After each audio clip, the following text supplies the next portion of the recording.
جدید غزل کا پس منظر ہم اپنے پچھلے ویڈیو میں بات کر رہے تھے غزل کا تعارف۔ غزل ایک ایسی صنف ہے جس میں قدیم و جدید کی تمیز ناممکن نہیں تو مشکل ضرور ہے، کیونکہ اس کا عام مزاج خارجیت سے مطابقت رکھتا ہے۔ غزل میں زندگی کے ہر خارجی پہلو کی ترجمانی داخلیت کی شکل اختیار کر لیتی ہے۔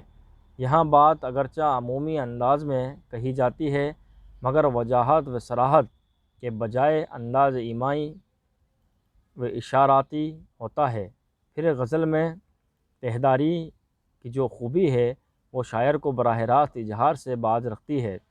ایسے حالات میں غزل میں جدت کی تلاش ایک دشوار عمل بن جاتا ہے، لیکن اس کا ہرگز یہ مطلب نہیں کہ غزل میں تغیر و تبدل کا عمل رونما نہیں ہوتا۔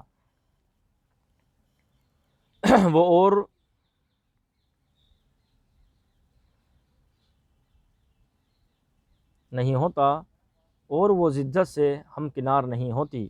خارجی طور پر زندگی میں جو تبدیلیاں واقع ہوتی ہیں، اس کے اثرات غزل میں بھی ظاہر ہوتے ہیں۔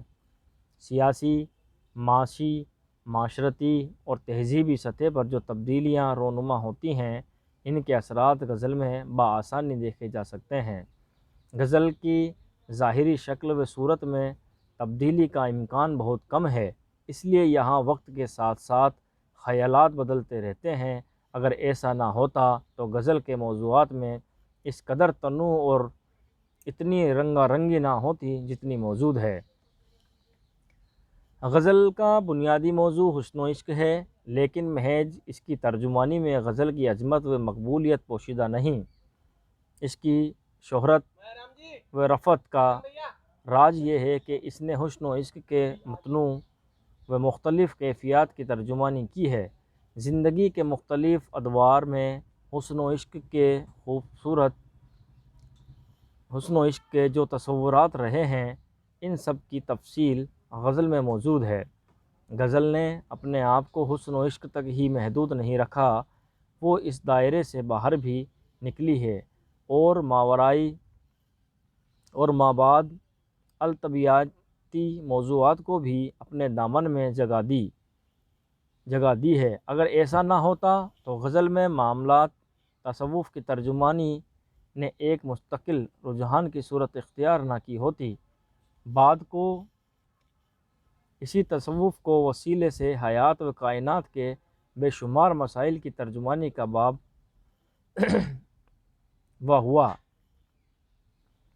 اردو غزل میں جدت کا رنگ سیاسی، سماجی، معاشرتی اور تہذیبی تبدیلیوں کا ہی مرہون منت ہے۔ سیاسی، سماجی، معاشرتی اور تہذیبی تبدیلیوں کے لیے انگریزوں کی ہندوستان آمد اور استحکام سلطنت کا واقعہ ہمارے ملک کی تاریخ کا ایسا موڑ ہے جس کی اہمیت سے انکار ممکن نہیں۔ انگریزوں کی ہندوستان آمد کے ساتھ ہی مغربی افکار و نظریات نے ہماری زندگی میں تبدیلی کا آثار پیدا کر دیے۔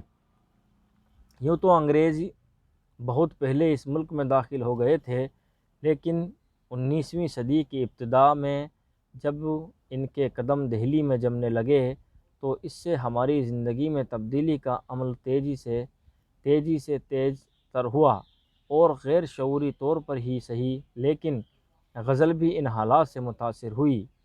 اس عہد کی غزلوں میں صحت مند تصورات کی جو لہر دکھائی دیتی ہے وہ انہی اثرات کا نتیجہ ہے۔ یہ دور اس لحاظ سے بھی نہایت اہمیت کا حامل ہے کہ اس دور میں مسلمانوں کے اندر بیداری کی لہر پیدا ہوئی، کچھ کر گزرنے کی تمنا، اپنی نفس کا عرفان اور اس عرفان نفس سے کام لینے کا احساس عام ہوا۔ اس عہد میں جو نیم مذہبی یا نیم سیاسی تحریکیں نمودار ہوئیں، ان کے پیش پشت انہی حالات کا عمل دخل تھا۔ سید احمد بریلوی اور مولانا اسماعیل کی تحریکوں نے مادی سطح پر اگرچہ مسلمانوں کو کوئی بڑا فائدہ نہیں پہنچایا، مگر ان کا یہ کارنامہ بھی کم اہم نہیں کہ انہوں نے لوگوں کے دلوں میں عزم و حوصلے کے چراغ روشن کیے۔ ہندوستان اور بالخصوص دہلی کے ان حالات نے زندگی کے عام انداز کو جس طرح بدلا، نظریہ حیات میں جس طرح انقلاب پیدا کیا اور فکر و خیال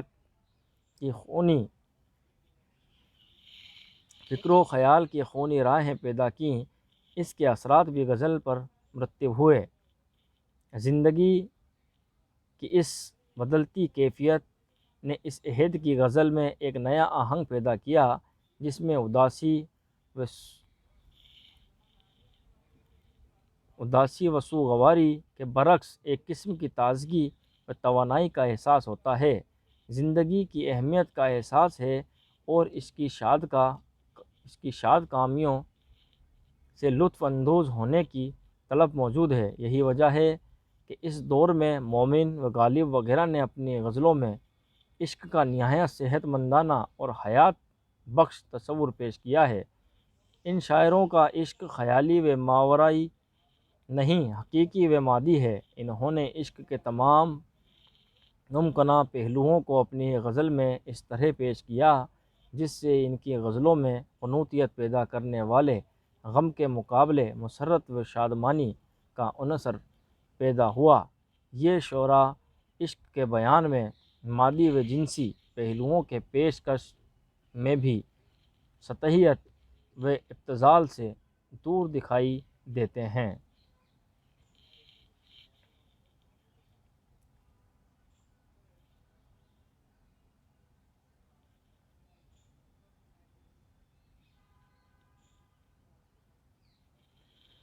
یہ کچھ اشعار ہیں غالب کے اور مومن کے، جس میں ان کی وضاحت ہوتی ہے۔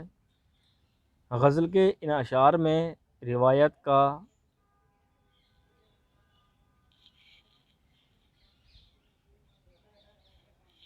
کار چاہونا انداز موجود ہے، مگر اس کے باوجود ان میں ایک ندرت و جدت موجود ہے۔ ان کے یہ خیالات صرف تفنن طبع کا نتیجہ نہیں، بلکہ ان میں زندگی کی تبدیل ہوتی ہوئی اقدار اور افکار کا عکس جھلکتا ہے۔ غزل کو جدید عشقیہ تصورات سے آشنا کرنے میں مومن و غالب کی خدمات نہایت اہم ہیں۔ جدید غزل میں جو عشقیہ تصورات ہمیں دکھائی دیتے ہیں، ان کا سلسلہ کسی نہ کسی طرح مومن و غالب تک پہنچتا ہے۔ اس اعتبار سے مومن و غالب کو جدید غزل کا نقیب قرار دینا شاید بیجا نہ ہوگا۔